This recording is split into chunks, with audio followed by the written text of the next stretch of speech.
अल्हम्दुलिल्लाहि रब्बिल आलमीन वस्सलातु वस्सलामु अला सय्यिदिल मुरसलीन अम्मा बअद फ़अऊज़ु बिल्लाहि मिनश शैतानिर रजीम बिस्मिल्लाहिर रहमानिर रहीम अस्सलातु वस्सलामु अलैका या रसूलल्लाह व अला आलिका व अस्हाबिका या हबीबल्लाह अस्सलातु वस्सलामु अलैका या नबी अल्लाह व अला आलिका व अस्हाबिका या नूर अल्लाह। আমার মাদানী চ্যানেলের সম্মানিত দর্শক শ্রোতাবৃন্দ, শেখ তরিকত আমির আহলে সুন্নত বানিয়ে দাওয়াত ইসলামী আবু বিলাল হজরতে আল্লামা মৌলানা মুহাম্মদ ইলিয়াস আত্তার কাদরি রাজাভি দামাত বারাকাতুহুমুল আলিয়া রচিত বিশ্ববিখ্যাত কিতাব ফেজান সুন্নত এর অধ্যায় আদাবে তোআম অর্থাৎ আহারের নিয়মাবলী থেকে আমরা দর্স শুনে আসতেছিলাম। আজকেও ইনশাল্লাহ শুনব। যথাসম্ভব মনোযোগ সহকারে আমরা বয়ান শুনব, কেননা অন্যমনস্ক হয়ে এদিক সেদিক তাকিয়ে জমিনের উপর আঙ্গুল দ্বারা খেলা করতে করতে পোশাক, শরীর, চুল ইত্যাদি নাড়াচাড়া করতে করতে শুনলে এর বরকতসমূহ হাতছাড়া হয়ে যাওয়ার সম্ভাবনা রয়েছে। আমাদের প্রিয় রসুল, রসুলে মকবুল, মা আমিনার বাগানের ফুল হুজুর পুরনুর সাল্লাল্লাহু তাআলা আলাইহি ওয়াসাল্লাম এর সুভাষিত ফরমান হচ্ছে, যে ব্যক্তি সকাল ও সন্ধ্যায় আমার উপর 10 বার করে দরুদ শরীফ পাঠ করবে, কিয়ামতের দিন সে আমার শাফাআত প্রাপ্ত হবে। সল্লু আলাল হাবিব সাল্লাল্লাহু তাআলা আলা মুহাম্মদ সাল্লাল্লাহু তাআলা আলাইহি ওয়াসাল্লাম সালাতু ওয়া সালামুন আলাইকা ইয়া রাসূলুল্লাহ সাল্লাল্লাহু আলাইহি ওয়াসাল্লাম। খানা খাওয়ার জন্য বসার একটি সুন্নত এই যে ডান হাঁটু দাঁড় করিয়ে ও বাম পা বিছিয়ে সেটার উপর বসে পড়বেন। তবে বসার আরেকটি সুন্নত রয়েছে, যেমন হযরতে সৈয়দনা আনাস রাদিয়াল্লাহু তাআলা আনহু বলেন যে আমি নবী করিম রউফুর রহিম হুজুর পুরনুর জনাবে মুহাম্মদুর রাসূলুল্লাহ সাল্লাল্লাহু তাআলা আলাইহি ওয়াসাল্লামকে শুকনো এক প্রকার খেজুর খেতে দেখেছি, আর হুজুর সাল্লাল্লাহু তাআলা আলাইহি ওয়াসাল্লাম তখন জমিনের সাথে লেগে এভাবে বসেছেন যে উভয় হাঁটু দাঁড় করানো অবস্থায় ছিল। আমার মাদানী চ্যানেলের সম্মানিত দর্শক শ্রোতাবৃন্দ, উভয় হাঁটু দাঁড় করিয়ে জমিনের সাথে পাছা লাগিয়ে খাওয়াতে প্রয়োজন পরিমাণ খানাই পাকস্থলিতে যায়, যে কারণে রোগ ব্যাধি থেকে নিরাপত্তা লাভ হয়। এক পা দাঁড়িয়ে ও অন্যটা বিছিয়ে খাওয়ার বরকতে প্লিহার রোগসমূহ থেকে রক্ষা পাওয়া যায় ও রানের পাটাগুলো মজবুত হয়। বলা হয় তাকে 4 জানু বসায় খাওয়ার অভ্যস্ত ব্যক্তির মেদ বেড়ে যায় ও পেট বের হয়ে যায়। এছাড়া 4 জানু হয়ে বসায় খাওয়াতে শুল বেদনা অর্থাৎ বড় অন্ত্র বা ভুঁড়ির ব্যথা হওয়ার আশঙ্কা থাকে। এক ব্যক্তি বলেন, আমি এক ইংরেজকে দেখলাম উভয় হাঁটু দাঁড় করিয়ে জমিনের উপর পাছা লাগিয়ে বসে খাচ্ছিল।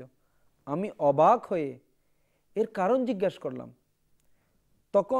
তৎক্ষণাৎ তার বের হওয়া পেটের উপর হাত মেরে বলতে লাগলো, এটাকে ভেতরে নেয়ার জন্য। খানার সময় সুন্নত অনুযায়ী উপবেশনকারী ইসলামী ভাই ও ইসলামী বোনদের উচিত হাঁটু থেকে নিয়ে পায়ের পাতা পর্যন্ত চাদর দিয়ে ভালোভাবে বিস্তৃত করে পর্দার উপর পর্দা করে নেয়া। যদি জামার আঁচল বড় থাকে তবে সেটাকে ভালোভাবে বিস্তৃত করে নিন। পর্দার উপর পর্দা না করাতে সম্মুখে বসা লোকদের জন্য অনেক সময় চোখের হিফাজত করা খুবই কঠিন হয়ে পড়ে। একাকী অবস্থায়ও পর্দার মধ্যে পর্দা করা উচিত, কেননা লজ্জা করার ক্ষেত্রে বান্দার পক্ষ থেকে আল্লাহ আজ্জা ওয়াজাল এরই সবচেয়ে বেশি হক রয়েছে। আল্লাহ আজ্জা ওয়াজালের কাছ থেকে লজ্জা করছি এ নিয়ত করে নিলে তবে ইনশাআল্লাহ আজ্জা ওয়াজাল এর জন্য প্রচুর সওয়াব পাবেন। আর অন্যদের উপস্থিতিতে পর্দার উপর পর্দা করার সময় এ নিয়ত করা যায় যে আমি মুসলমানদের কুদৃষ্টির মাধ্যম দূর করছি। প্রতিটি কাজে যতটুকু সম্ভব ভালো ভালো নিয়ত করা উচিত। ভালো নিয়ত যত বেশি হবে সওয়াবও তত বেশি লাভ হবে। আল্লাহ আজ্জা ওয়াজালের মাহবুব দানাউল গুয়ুব মুনাজ্জাহুন আনিল উয়ুব হুজুর পুরনূর সাল্লাল্লাহু তাআলা আলাইহি ওয়াসাল্লাম এর মহান ফরমান হচ্ছে, মুসলমানের নিয়ত তার আমল থেকে উত্তম। টেবিলে খানা রাখা হয়েছে এবং এ ব্যক্তি চেয়ারে জুতো পরিহিত অবস্থায় হয়, তাহলে এটা খ্রিস্টানদের বিশেষ প্রচলন, এ থেকে দূরে থাকুন। কেননা সরকারে মক্কায়ে মুকাররমা সরদারে মদিনায়ে মুনাওয়ারা হুজুর পুরনূর সাল্লাল্লাহু তাআলা আলাইহি ওয়াসাল্লাম ইরশাদ ফরমায়েছেন, যে ব্যক্তি কোন সম্প্রদায়ের সাথে মিল রাখে সে তাদেরই অন্তর্ভুক্ত। আমার মাদানী চ্যানেলের সম্মানিত দর্শক শ্রোতাবৃন্দ, প্রিয় ইসলামী ভাইরা, আফসোস, শত কোটি আফসোস, আজকাল আমাদের দেশে প্রায় প্রত্যেকটি বিষয়ে ইহুদি ও খ্রিস্টানদের অনুসরণ করা হচ্ছে। বিয়ে নিঃসন্দেহে প্রিয় প্রিয় সুন্নত, কিন্তু আফসোস হচ্ছে যে এই মহান সুন্নত আদায়ে অন্যান্য পবিত্র সুন্নত বরং বিভিন্ন ফরজ পর্যন্ত হত্যা করা হচ্ছে। গান বাজনা, ফিল্ম, নাটক, ভ্যারাইটি অনুষ্ঠান, জানি না আরো কত কি কি অশ্লীল কার্যকলাপ হয়ে থাকে। এমনকি ঘরের মহিলারা ঢোল বাজায়, মাআযাল্লাহ আজ্জা ওয়াজাল, আল্লাহর পানা মহিলারা নৃত্য করে, গানও পরিবেশন করে। মোট কথা এমন কোনো হারাম কাজ বাকি নেই যা আজকাল আমাদের এখানে বিয়েতে হয় না। মাআযাল্লাহ আজ্জা ওয়াজাল, আল্লাহর পানা, বর বিয়ের আগেই নিজের হবু বধূকে নিজের হাতে আংটি পরিধান করায় দেয়, সাথে নিয়ে ভ্রমণে চলে যায়, আমোদ প্রমোদ করে।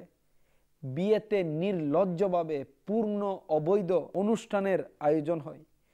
মহিলাদের মাঝে ঢুকে বেগানা পুরুষ ভিডিও মুভি তৈরি করে। খানার দাওয়াত, তাও আবার চেয়ার টেবিলে, বরং এখন তো আরো অনেক উন্নত হতে চলেছে যে চেয়ারও সরিয়ে নেওয়া হয়েছে, শুধু টেবিলের উপর নানা প্রকারের খাবার বাছাই করে রাখা হয়েছে, আর লোকেরা চলাফেরা করে টেবিলের চতুর্পার্শ্বে ঘোরাঘুরি করে পানাহার করে থাকে। অথচ এরূপ করা আদৌ সুন্নত নয়। আপনি ভেবে দেখুন, আজকাল বিয়ে করে কার ঘর সুখ শান্তিতে আবাদ হচ্ছে? বিয়ের পর প্রায় প্রত্যেকই ঘরে ধ্বংস শিকারের বন্দী পরিলক্ষিত হচ্ছে। যদি এ কারণে আল্লাহ আজ্জা ওয়াজাল রাগান্বিত হন, তাহলে আখিরাতে শাস্তি কি রূপ ভয়ানক হবে। আল্লাহ আজ্জা ওয়াজাল আমাদেরকে পশ্চিমা সভ্যতা ও ফ্যাশন থেকে মুক্তি দান করে সুন্নতের নমুনা বানিয়ে দিন। আমিন বিজাহিন নবিল আমিন সাল্লাল্লাহু আলাইহি ওয়াসাল্লাম। আমার মাদানী চ্যানেলের সম্মানিত দর্শক শ্রোতাবৃন্দ, সুন্নতে বরা সংগঠন দাওয়াতি ইসলামীর এই সুবাসিত মাদানী পরিবেশের সাথে সর্বদা সম্পৃক্ত থাকুন। আলহামদুলিল্লাহ আজ্জা ওয়াজাল এর বরকতে সৌভাগ্য অর্জন করবেন। मंडनगढ़ জেলা রত্নাগিরি, মহারাষ্ট্র, ভারত এর এক ইসলামী ভাই বলেছেন যে 2002 সালের কথা, আমি খারাপ বন্ধুদের সঙ্গে স্পর্শের কারণে গুন্ডা গ্যাং এর অন্তর্ভুক্ত হয়ে গেলাম। মানুষদের মার ধর গালিগালাজ ও বদভ্যাস ছিল, জেনে শুনে ঝগড়া বাঁধিয়ে দিতাম। যে নতুন ফ্যাশন আসতো তার সর্বপ্রথম আমি গ্রহণ করতাম। দিনে কয়েকবার কাপড় পরিবর্তন করতাম। জিন্সের প্যান্ট ছাড়া অন্য প্যান্ট পরতাম না। লম্পট বন্ধুদের সাথে ঘোরাঘুরি করে অনেক রাত করে ঘরে ফিরতাম, আর দিনে অনেক দেরিক্ষণ পর্যন্ত শুয়ে থাকতাম। বাবার ইন্তেকাল হয়ে গেছে। বিধবা মা বুঝালে তখন মাআযাল্লাহ আযজা ওয়াজাল আল্লাহ রিপানা মুখে তর্ক করতাম। একবার দাওয়াতে ইসলামীর কোনো এক সবুজ পাগড়ি ইমামা পরিহিত ইসলামী ভাইয়ের সাথে সাক্ষাতের সময় জিন্দের বাদশাহ নামক রিসালা উপহার দিলেন। পাঠ করে খুব ভালো লাগলো। রমজানুল মোবারকের একদিন কোনো এক মসজিদে যাওয়ার সৌভাগ্য হলো। তখন ঘটনাক্রমে সবুজ ইমামা ও সাদা পোশাক পরিহিত গম্ভীর প্রকৃতির এক যুবকের প্রতি দৃষ্টি পড়ল। জানা গেল যে তিনি এখানে ইতিকাফ আছেন। তিনি ফয়জানে সুন্নতের দর্শ দিলে আমি বসে পড়লাম। দর্শের পর তিনি আমার উপর ইনফিরাদি কোশিশ করে দাওয়াতি ইসলামীর মাদানী পরিবেশের বরকত সমূহ সম্পর্কে বললেন। ওই ইসলামী ভাইয়ের পোশাক এতই সাধারণ ছিল যে কয়েক জায়গায় তালি লাগানো ছিল। যখন তার জন্য ঘর থেকে খাবার আসলো তাও একেবারে সাধারণ ছিল। তার সাদা সিধা জীবন যাপনের প্রতি আমি খুবই প্রভাবিত হলাম। তার সাথে আমার ভালোবাসা সৃষ্টি হলো। তার সাথে সাক্ষাৎ করার জন্য আসা যাওয়া শুরু করলাম। ঘটনাক্রমে ঈদুল ফিতরের পরই ওই ইসলামী ভাইয়ের বিয়ে ছিল। এ বেচারা গরিব ও নিঃস্ব ছিল, কিন্তু অবাক হওয়ার কথা এ ছিল যে তিনি এ বিষয়ে আমাকে সামান্য বুঝতে দিলেন না, আর না কোনো প্রকার আর্থিক সহায়তা চাইলেন। আমি আরও বেশি প্রভাবিত হলাম। আলহামদুলিল্লাহ আযজা ওয়াজাল দাওয়াতে ইসলামীর প্রতি ভালোবাসা মুহাব্বত আমার হৃদয়ে বাসা বাঁধতে শুরু করলো। শেষ পর্যন্ত আমি আশিকানে রসুলদের সাথে 8 দিনের মাদানী কাফেলাতে সফর করলাম। আমার মনের দুনিয়া ওলট পালট হয়ে গেল। অন্তরে মাদানী পরিবর্তন এসে গেল, আর আমি গুনাহসমূহ থেকে সত্যিকারের তওবা করে নিজের সত্তাকে দাওয়াত ইসলামীকে সুপর্দ করে দিলাম। আলহামদুলিল্লাহ আযজা ওয়াজাল আমার উপর মাদানীর রং এমনভাবে চড়ল যে এখন আমি এলাকায় মুশাওয়ারাতের নিগরান হিসাবে এলাকায় দাওয়াতি ইসলামীর মাদানী কাজে প্রসার করছি। सादगी चाहिए, आजिजी चाहिए, आपको घर चले काफिले में चलो, खूब खुददारिया और खुश अखलाकिया, आए सीख ले काफिले में चलो, आशिकाने रसूल लाए सुन्नत के फूल, आओ लेने चले काफिले में चलो, सल्लू अलल हबीब सल्लल्लाहु ताला अला मुहम्मद সাল্লাল্লাহু আলাইহি ওয়াসাল্লাম। আমার মাদানী চ্যানেলের সম্মানিত দর্শক শ্রোতাবৃন্দ, আপনারা দেখলেন তো দিন প্রচারের জন্য ইস্ত্রি করা চমকদার পোশাক, সুন্দর ইমামা, পাগড়ি শরীফ জরুরি নয়। তালিযুক্ত পোশাক সাধারণ ইমামা শরীফ দিয়েও চলে নয় শুধু দৌড়ায়, বরং দৌড়ায় নয়, এমন কি তা তো মদিনার ডানা লাগিয়ে মদিনা মুনাওয়ারার দিকে উড়া শুরু করে। সাধারণ পোশাকের কথা কি বলবো। কাফিরদের অনুকরণে ফ্যাশনকারী, সর্বদা সাজসজ্জাকারী, নিত্য নতুন ডিজাইন ও নানা ধরনের সাজগোজের পোশাক পরিধানকারীরা যদি সাদা সিধা জীবন যাপন গ্রহণ করে নেন তবে উভয় জগতে সফলকাম হয়ে যাবেন। এবার সাদা সিধে পোশাক পরিধানের ফজিলত শুনুন এবং খুশিতে আত্মহারা হন। তাজেদারে মদিনা, কারারে কলব সিনা, সাহিবে মুআত্তার পসিনা হুজুর পুরনূর সাল্লাল্লাহু আলাইহি ওয়াসাল্লাম ইরশাদ ফরমায়েছেন যে সামর্থ্য থাকা সত্ত্বেও উন্নত পোশাক পরিধান করাকে বিনয়ের কারণে ত্যাগ করবে, আল্লাহ তাআলা তাকে কারামতের হুল্লা অর্থাৎ জান্নাতি পোশাক পরিধান করাবেন। সল্লু আলাল হাবিব সাল্লাল্লাহু তাআলা আলা মুহাম্মদ সাল্লাল্লাহু আলাইহি ওয়াসাল্লাম। আমার মাদানী চ্যানেলের সম্মানিত দর্শক শ্রোতাবৃন্দ, আলহামদুলিল্লাহ আজ্জা ওয়াজাল তাবলীগে কোরআন ও সুন্নতের বিশ্বব্যাপী অরাজনৈতিক দ্বীনী সংগঠন দাওয়াত ইসলামীর সুবাসিত মাদানী পরিবেশে এভাবে অসংখ্য সুন্নত শিক্ষা অর্জন ও শিক্ষা প্রদান করা হয়। দাওয়াত ইসলামীর সাপ্তাহিক ইজতেমা আপনার এলাকায়, আপনার শহরে যেখানেই অনুষ্ঠিত হয় সেখানে সারা রাত অতিবাহিত করার মাদানী অনুরোধ রইল। আশিকানে রসুলদের সাথে সুন্নত শিকার জন্য মাদানী কাফেলা সমূহে সফর এবং প্রতিদিন ফিকরে মদিনা করার মাধ্যমে মাদানী নিয়ামতের রিসালা পূরণ করে নিজ জিম্মাদারের নিকট জমা করানোর অভ্যেস গড়ে তুলুন।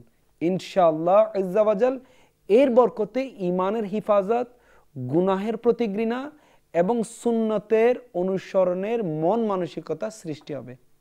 আমাদের প্রত্যেকের এই মন মানসিকতা হওয়া উচিত যে আমাকে নিজের এবং সারা দুনিয়ার মানুষের সংশোধনের চেষ্টা করতে হবে ইনশাআল্লাহ আজ্জা ওয়াজাল।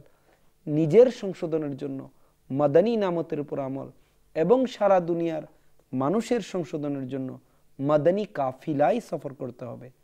अल्लाह करम ऐसा करे तुझ पे जहां में ए दावती इस्लामी तेरी धूम मची हो।